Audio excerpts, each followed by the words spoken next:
All right, anyways, I retired from the Game Commission, geez, over 10 years ago. Huh? You want it right here. I like to be able to move around when I'm talking, but all right. I retired from the Game Commission over 10 years ago. So I'm a little out of practice, but we'll see how we can do here without getting all messed up. Okay, get the right button. Okay, about 1985 is when we started going into the wildlife diversity section, getting a little more specialized. And Jerry Hassinger and I said, boy, we got a lot of problems with bats in houses. So we started fooling around with it around 1985, I think, with not too much success. Then we found out that, just down the road from me, near Altoona, was this decommissioned church that had, about 7,000 bats in it.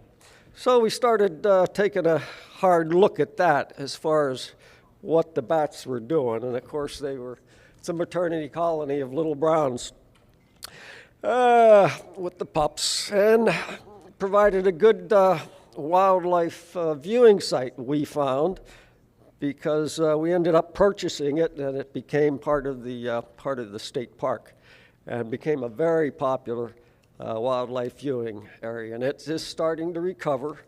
I was talking to some of the environmental park staff, and they've actually got people coming out to watch the bats exit now. Of course, with our management inside,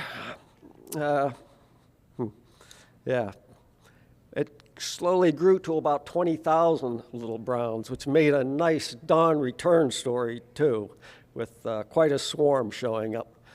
But a lot of the work we did was looking at the temperatures, the hot temperatures up there in the summer. It got up to around 150 degrees, 140 degrees, and the bats could move down to get to closer to ambient temperatures as the heat progressed. So we were looking at the movement. So yeah, bat boxes need some vertical stuff and some ventilation at the bottom.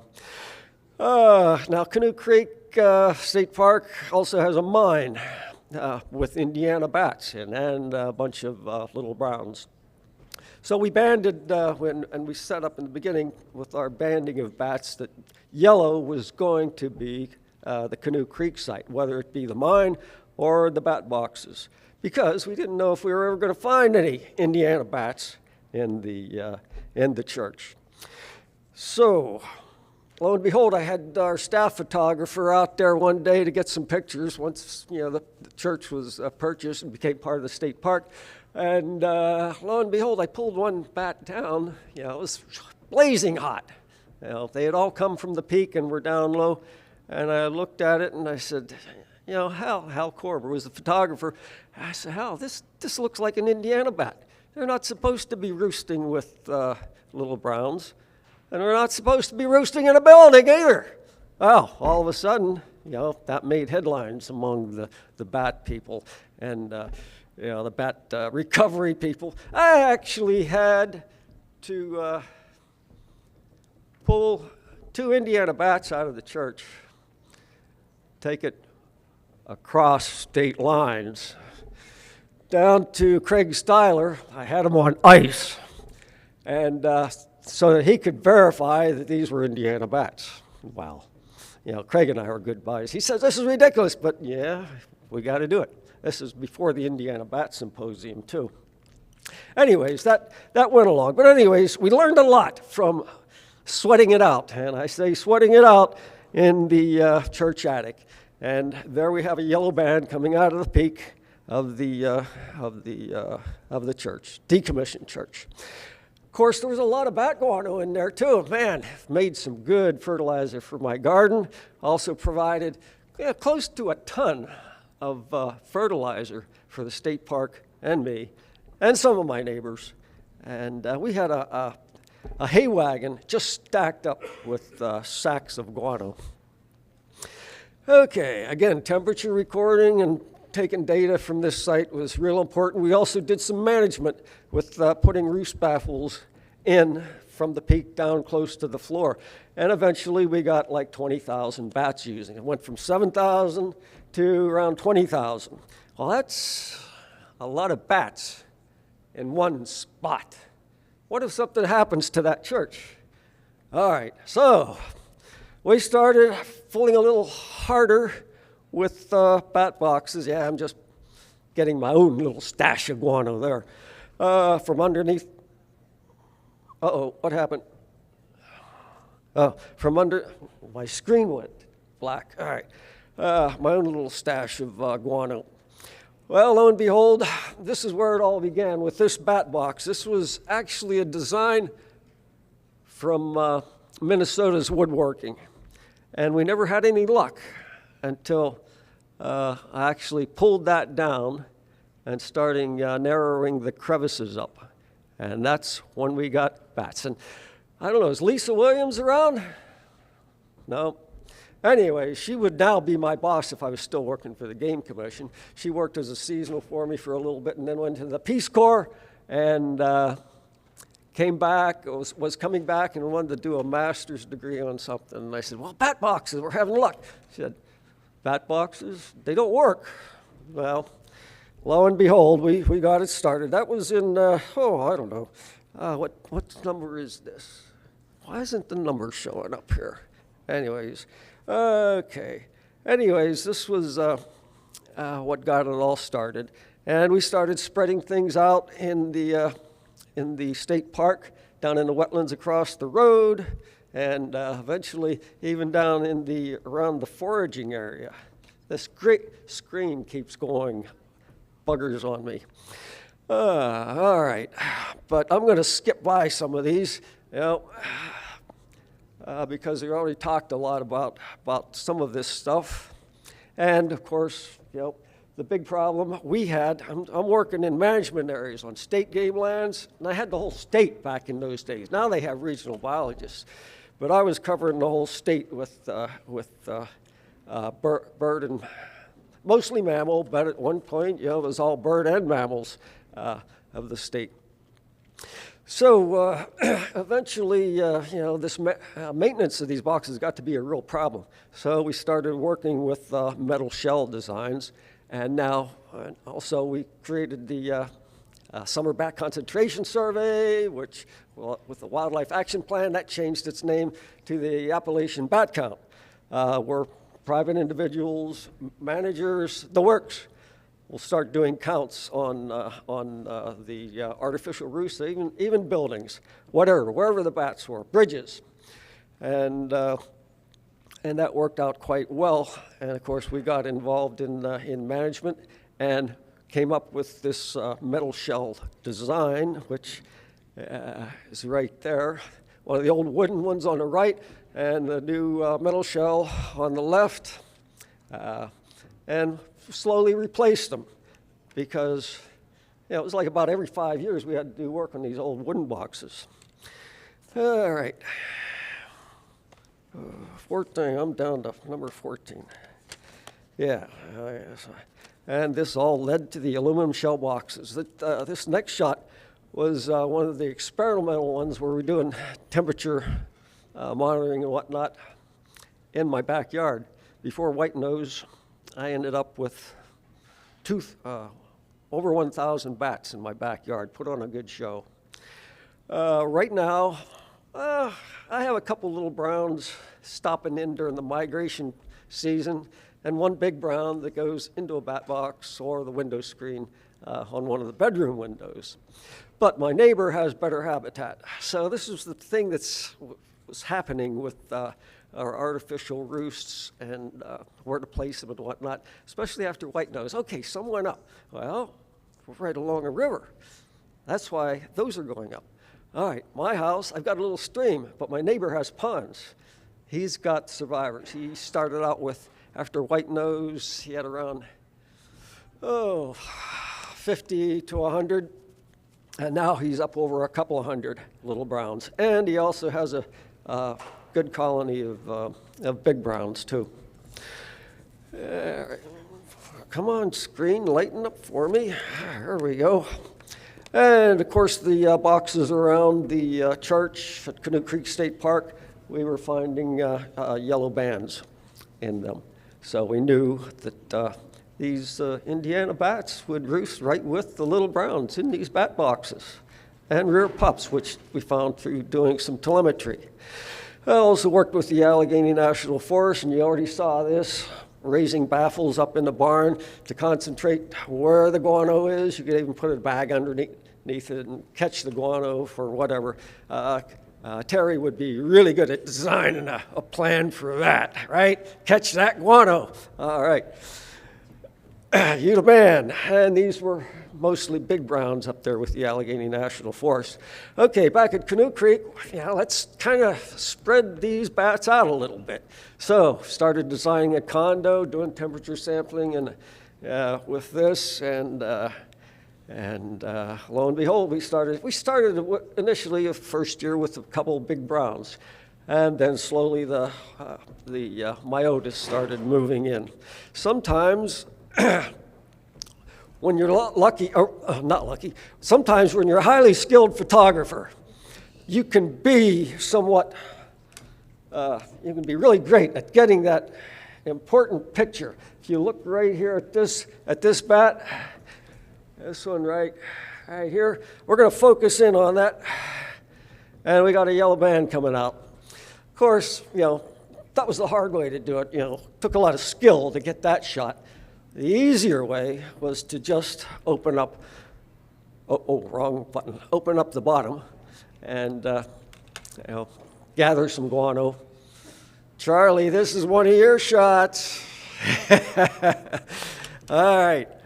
We call it a shit shower, but you can see why. Now, I often, now that I'm getting mature, I often wonder, took a while for me to start getting some gray strands in my hair. But now that I'm retired, there's a few more picking up here. And I figure it's because I'm no longer getting those guano showers. All right, okay, well, of course, Merlin Tuttle got involved. In fact, that was that picture back here is a long time ago picture of, oh, wait, I'm going the wrong way. All right. Huh. All right.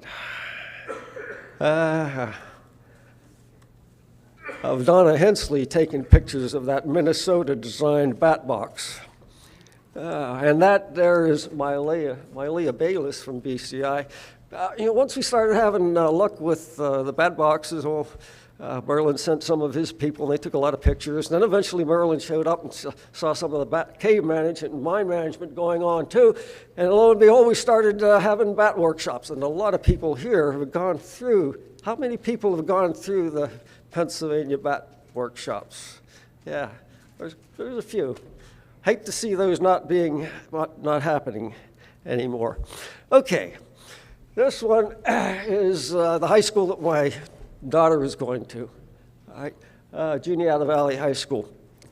And she was in the band, and when she moved to the high school, went to the first concert, and I said, boy, this is really neat. We got bats flying around with all the music. Put on a good show. Well, I got to be known locally as the Batman after a while.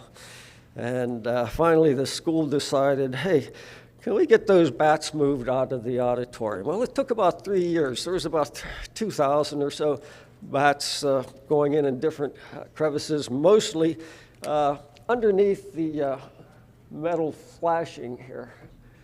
Right. Oh, you people are making me nervous. Look at that thing bounce around. Okay. So we got John Changer up on the roof. He was skinny like a salamander back in those days, as a caver, and cocked all the way. We cocked all the way around there, and we got most of them out. But lo and behold, it took about 3 years. Every year we'd see more entrances, but we got the bats using the boxes. Okay, so problem was after when my daughter graduated, there was a ceremony, graduation ceremony, but the speaker, the ending speaker, was a little long-winded. The staff and all got trained on how to keep the doors and stuff closed in the morning when the maintenance guys are coming, and in the evening when the bats are exiting the boxes, because you have the swarms going on both in the morning and the evening, and if they can find another way in or something, that's what they'll do, and they'll end up places where you don't want them to be.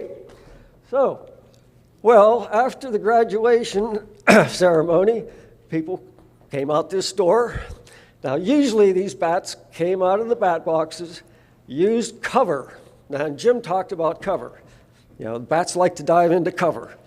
But they can use a building, too, and go right along this wall and cross this 50-meter field into trees, which would take them right down to the river, the Juniata River. Actually, we used that bat crossing to look at bat behavior as they were crossing a 50-meter wide highway stretch for a project. And we found that, you know, unless they're coming out high in the trees, they're going to be right down at the grass, or in the case of a highway, down with the trucks.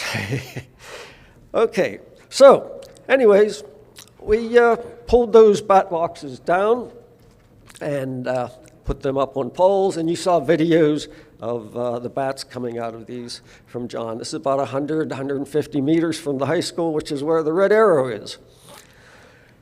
All right, the wood shop at the school also created built a condo. And we had a few bats, but basically not many using the condo. They really like this batch of bat boxes up on poles. Okay. All right, now, Jim Kennedy. I agree that we should, smearing guano in bat boxes doesn't make a difference. No. Yeah, you would think the smell would. Okay, well, there's something else going on, I found. Now, Jim Harmon had, this isn't the slide I wanted. Jim Harmon had a small barn with the bats, and they were using the attic where he stored some wood with little crevices and whatnot. It's hard to seal out a barn, but I said, we'll put some bat boxes up, and we put a few up, and they were successful getting little browns into them. Well, one year when I was there, after we were doing an exit count, we found that, they were in pretty bad shape. This is before we did the metal boxes, which had lasted many, many more years. And so I said, I'll come in this winter and we'll take the boxes down and I'll refurbish them. Well, okay, yeah, all working good. Keep the landowner happy. And these landowners were part of our experimenting with bat boxes too, how to get them out of buildings, exclusions and all that sort. Put them up on barns, see if we can just get them using them. Maybe they're better than some of the roosting spots within the barn. Anyways, but we also, and I agree, the best time to move the bat boxes, getting ahead of myself, is in the winter. And you don't have to move them that far. Like the high school, we moved them 150 yards or so, 100 to 150 yards, and they found them the next spring when they returned. But one time, at one of the state parks in the northern part of the state, we had a small building. I put a bat box on because they had bats in there, and all of a sudden they had a nice roost there, just one bat box, one wooden one. But they turned out they had to move that building for some water project or whatever. I forget what it was. And so I said, all right, we'll try to move it. So I went up. I told them, well, you get a pole. We're going to move it onto a pole. And went up and slowly climbed the ladder and duct taped pieces of plastic around all the entrance and exit holes on the bat box. All right. Carefully came down the ladder, slowly And I didn't want to disturb the bats in there as, as little as possible. Over to where the pole was, slowly. Oh, actually, I think we had a front end loader. I got in the front end loader, slowly lifted up there, and we attached it to the bat box. And then I hung around the park for a couple of hours, let things stabilize, and went back out and pulled down the plastic, and everything worked fine. Talked to the park a couple of days later. Yeah, they're in the bat box. They're using one. No big deal. Oh, great. Well. Anyways, getting back to Jim Harmon, because I got ahead of myself there. I was gonna pull down his bat boxes in the winter once the bats left and refurbish them. Well, one day in September, he pulls into the driveway, and went out, my wife and I, and asked him. I said, "Hi, Jim, how's it going? You got a problem with your bats?" I said, no, my son was in the area, and we just pulled them down to bring over to you, save you coming over. I said, yeah, there weren't any bats in there, were there? No. Well, you didn't see bats flying out in your rearview mirror when you drove over here or anything? No? Okay. So, dropped the tailgate, and I grabbed one of the boxes, and well, before I get to that, this is, let's get the right slide up there. It's kind of strange going between two sets of things. This is my house, this is my garage, this is pulling into the driveway, and let's see. Yeah, I guess that's all you know. Anyways, he pulled in his truck this way. And we opened the tailgate up. I pulled in the truck this way. I forget there's two screens up there. He brought the bat boxes, so we dropped the tailgate, and I've got bats flying out of the boxes at me. All right. I said, "Are you sure these boxes were empty?" Well, he's standing there. I said, "I guess there were some in there. We didn't see them." Well, it's probably a little cool out there, probably way up at the top. You didn't shine a light up in there and look, did you? No. So I grabbed the other one, and bats are flying out. And my wife says, "Yeah, look up at the sky." And he says, "We have a whole swarm of bats flying around right here in the yard." Well, I said, "Boy, these are putting on a better show than when they're coming back at the dawn return to my bat boxes." Yeah. Anyways, okay, so I picked one up. Now, why is this? Yeah, this is the interesting part, Jim. I picked one up and carried it over here into one of the bays, which I'd already put down a couple of sawhorses to set it down on its back. All right, so now I've got bats flying around inside my garage. Well, why are they in there? They must be just exploring for another spot to roost. So picked up the other one and moved it in and set it back down on top of the existing bat box. All right. So then I look up in the garage, the pole barn, whatever you want to call it. There are bats flying everywhere. So, geez, what are they doing? Where are they gonna hang out? Are they gonna start hanging out on the wall? And slowly, I think either Jim or my wife said, "Look at the bat boxes." I looked down at the bat boxes. There goes a bat inside, landing on the bottom crevice, which is horizontal rather than vertical. And in about 15 minutes, the swarm outside of between the house and the garage is gone, and all the bats are in the box.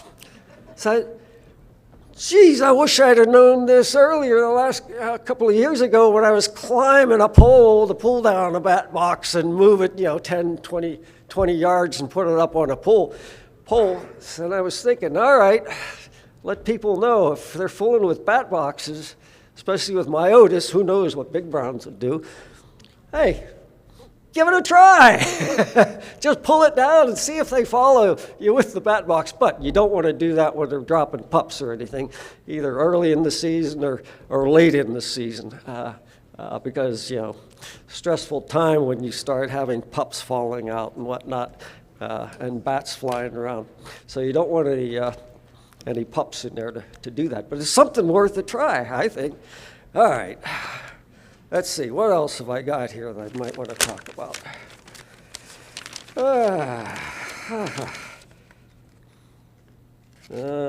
right. Well, those two things were the big things I wanted to tell you about, because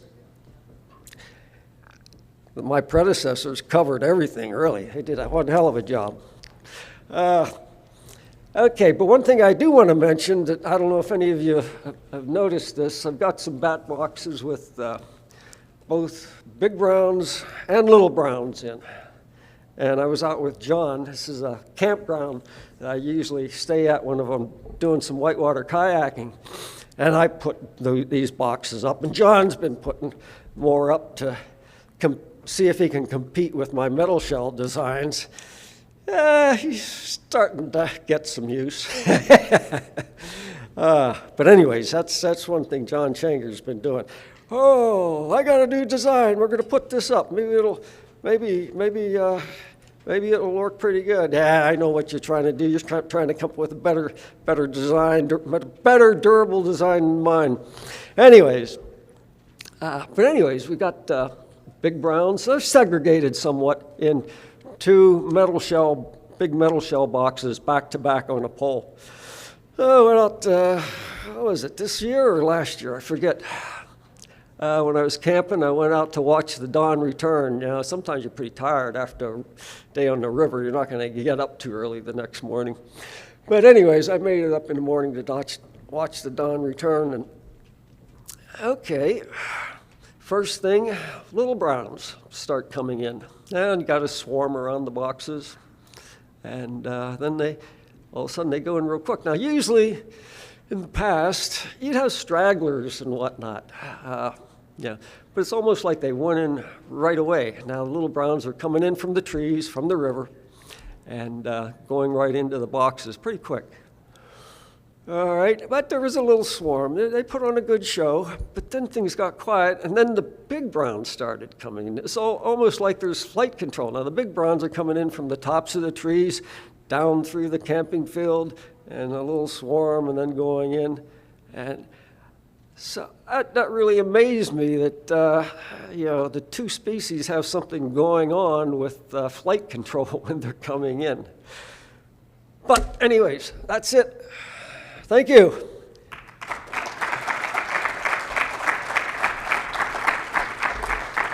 Thank you, Cal. Let me look and see if there's another slide here. Oh, yeah. One more thing. As far as management goes, I was involved a lot with management. And for Indiana bats, we were actually tracking them from an abandoned coal mine up in the Wilkes-Barre-Scranton area. We had a plane and a ground crew working over 2 days. We had an Indiana bat move down to this area just east of Reading to the town of Ole. Is Pam Schellenberger here? All right. Well, come on, move. And they were using a little shagbark hickory stand. And, she was only one, but there were more coming out of the roost with her. Well, we didn't have the greatest confidence in the landowner of this little shagbark hickory roost area. So I said, well, let's put a couple boxes up. So we put two metal shell boxes, one black and white, and see how it does. So came to know Pam at the Fish and Wildlife Service office. She had family down there, so she was gonna keep an eye on them. And I won't tell you, but she did a good job and ended up finding bats roosting in these. And I sent the crew, I think good Greg Turner, sent him down to do counts, and eventually did some mist netting there and got an Indiana bat. Well, there's more than one with some of the netting, and at least one, and they were banded, and found that some of those bats, at least one with a yellow band or an orange band, it was a different area than Canoe Creek, showed up in Carter Caves in Kentucky, 400 miles away. So as far as management goes, yeah, you might have some good habitat, or you might have a building or something that's going on. Yeah. Still, it's good to spread them out, just in case something happens to one area. In this case, all of a sudden there could have been a problem with this land or woodlot right here, because the property boundary is right there. And the landowner here was already wildlife concerned. I think she was working with turtles, bog turtles on her property. So I think I'm done now. Yes, I'm done. Thank you.